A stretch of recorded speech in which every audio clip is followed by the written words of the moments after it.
But recently, I've seen a couple of people on Twitter, just people asking questions, so they might have heard the same rumour as me and putting two and two together and getting five with or not, or maybe this is the pieces being put together.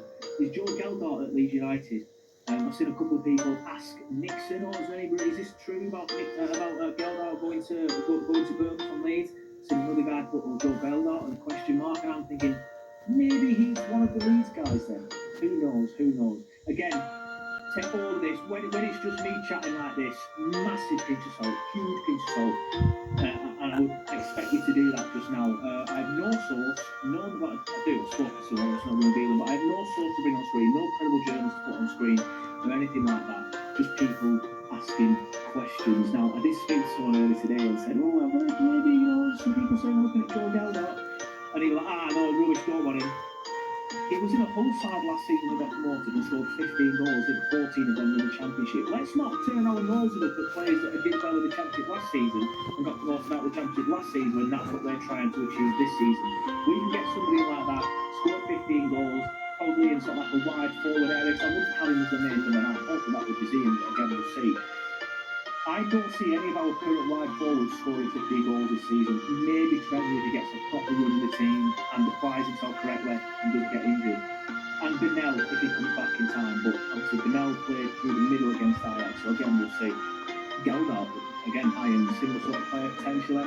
He could maybe want to play through the middle if that is true. But again, look, this is just me all thinking out loud and discussing potential potential things now on literally just a rumour. It is just a rumour, that one. I don't normally partake in hearsay, is the poshest sentence I'll ever say. But when other people started saying it, I thought, hold on, maybe there's something in this one. But yeah, we'll leave it there. You can have that information, take it or leave it, whatever you want. But yeah, I've done this one quite late on Wednesday, you'll see, because I'm back in work tomorrow and Friday, 2 12-hour shifts. I will not get a chance to do one of these tomorrow. Even if we sign Cristiano Ronaldo and Lionel Messi, I will not get a chance to do one of these tomorrow. However, I will hopefully get a chance to do one again late on Friday. So we'll see. What was I going to say? Yeah, the Sam Balls podcast are on the last one, but it will be out this week.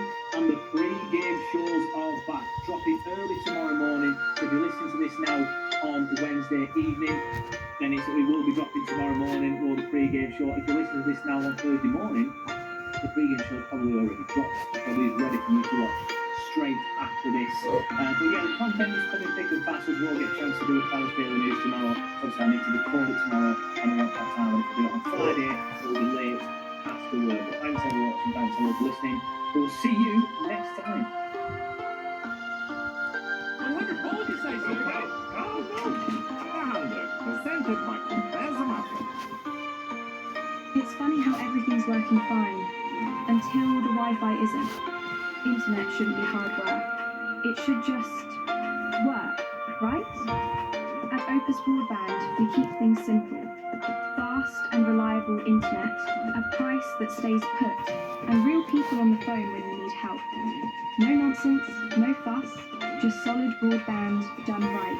Opus Broadband, good internet, no drama.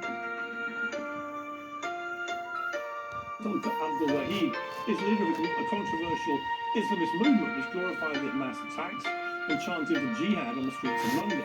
Astonishingly, he's also long-serving actually, NHS GP, and last night he came on my show, accepted an invitation to be interviewed after he was in the newspapers for his thoughts about what happened October the 7th, and what that interview caused last night a bit of a stir.